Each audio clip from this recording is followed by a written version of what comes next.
Isang mapayapa at mapagpalang umaga po sa ating lahat. Ngayon po ay araw ng Biyernes, March 28, at mag-shoutout po muna tayo sa mga may kaarawan sa araw na ito.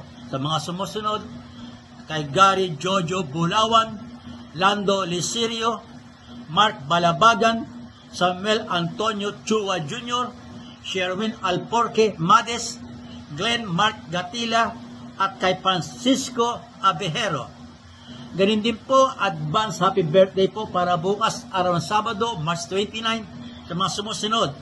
Kay Mel Rax, Dean Mark Reamilio Aguilos, Brian Binuya, Otep Talagis, Marlon A. San Victores, Leomar Barlas, ganun din po kay Ronaldo Mauricio, Renato Alarcon Jr., Roger Lagartea, R.J. Bert Elorpe, Raymond Santos, at Noel Orcose.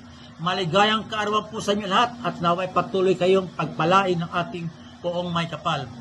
At ganoon din po, happy 26th wedding anniversary to Marlon and Emily Doble Landero na nag-celebrate ng kanilang anibersaryo noong March 24. Stay forever and be blessed, brother and sister. We have 3 scenarios na tatalakay ngayong araw na ito. Ito po ang unang senaryo, napadalang senaryo ni referee Benji Alvarez na nangyari sa isang laban, sa isang laro na nilaro sa NCR Meet doon po sa Dapitan Sports Complex. Ito po ang senaryo. Throw in ni A1. Si rep na sa loob ng court. Pinatama ni A1 ang bola kay rep. Pumasok sa loob si A1 at siya pa rin kumuha ng bola. Good, sabi ni referee. Nag-throw in daw ni A1, yung referee na sa loob, pinatama na ni A1 yung bola sa referee at pumasok si A1, kinuha niya ang bola at ang sabi ng referee ay good daw po. Ayon po sa Article 17.3.1, Bullet 4, the thrower in player shall not touch the ball before it has touched another player. So, yung player po, dapat pong tatama ang bola, hindi po referee. And referee is not a player. Okay? Kung mapansin niyo, shall not at before ay nasa big letter. So, we're going to change the article in an affirmative statement to understand it more. We are going to change the shall not and the before. Ito po ang ito po ang kalalabasan pag binago natin. Article 17.3.1 Bullet 4. The thrower in player shall touch the ball after it has touched another player.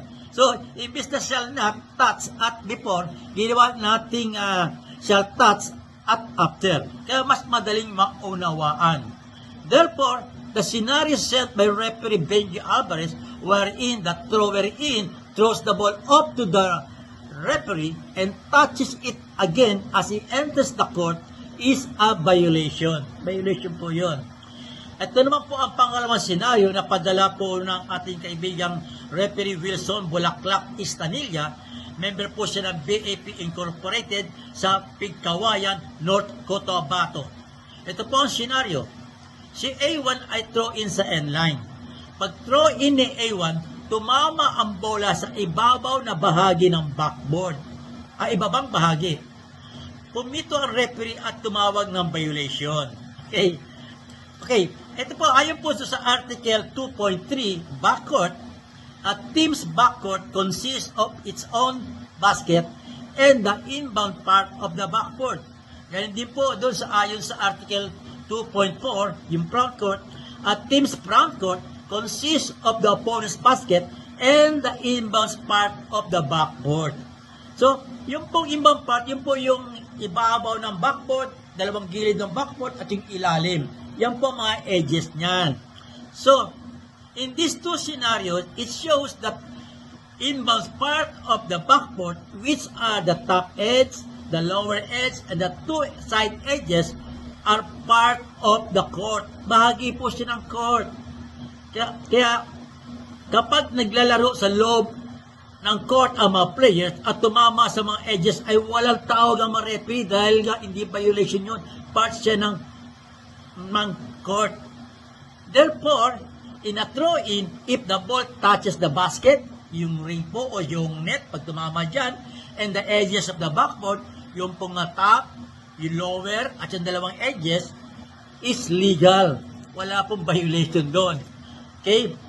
It justified that thrower in did not violate Article 7.3.1, Bullet 3, which state cause the ball to touch out of bounds. So, ito naman po ang pangatlong senaryo na padala ni Referee Jeffrey Manigos ng San Carlos City, Negros Occidental regarding sa 3-second rule. Isang word niya, clarification nga po ito eh. Ito po ang message niya sa akin. Katatapos lang po nila mag-repress sa rules last February. Basta nasa loob na ng bilog, inside the paint, wala na daw 3-second violation. Okay? Kaya ginawa ko, tinawagan ko po siya. No? At kinilarar ko. Kasi medyo mukhang magulo to eh. Ang kanilang interpretation doon at yung ginagawa nila doon. Una, hindi ko alam kung saan nila ito narinig. Pangalawa, wala namang bilog sa restricted area. Yung pong free throw line ay semicircle lang. Dati po bilog yun, pero ngayon semicircle lang. Pati po yung neutral, yung pong tatawag na no charge zone, hindi po bilog yun. Kaya may ganun lang konting ano lang yun, semicircle. Kaya ewan ko nga po, kaya ang ginawa ko, tinawagan ko sila at nag-iwan ako ng voicemail message sa kanila. Sinasabi ko sa kanila, wala pong katotohanan yan. Ang restricted area ay yung pa rin rectangular size. Wala pong circle sinasabi doon. At nawa po naunawaan ng mga referee taga San Carlos City ito at naway mapanood nila ang aking vlog na ito. Maraming salamat po at please po huwag po natin kalimutan mag-like, mag-share, at mag-follow at mag-subscribe sa aking YouTube channel. Ito po yung abang lingkod, former FIBA referee, Eto Kamarongan. Hanggang sa muli. Bye-bye.